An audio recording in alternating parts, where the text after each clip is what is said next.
Ona görə fitrə zəkatına kiçik baxmayın, balaca bir şey kimi baxmayın. Bu böyük bir ibadətdir.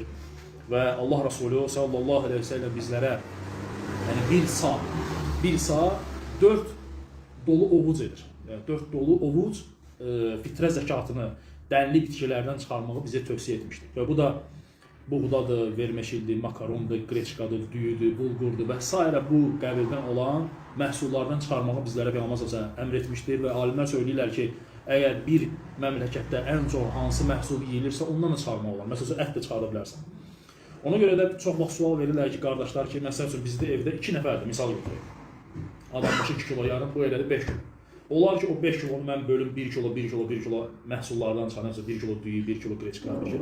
Bu cür nə gəlmir. Peyğəmbər sallallahu əleyhi və səlləm bizə dediyi 2 kilo yarım hər hansı bir məhsulda olmaz. 2 kilo yarım düyü, 2 kilo yarım qreçka. Bu cür də çıxarılmalıdır. Və həmçinin sual verirlər ki, məsələn, mən xaricdə yaşayıram, kafir ölkəsində, burada adam yoxdur verməyə.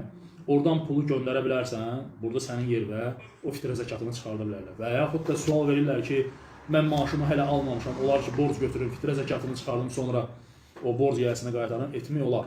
Yəni, problem yoxdur, bir yerdən borc götürüb, fitrə zəkatını çıxardırsan və sonra o borc götürən adamın da borcunu qaytarırsan. Bunlar hamısı icazəlidir, qardaşlar.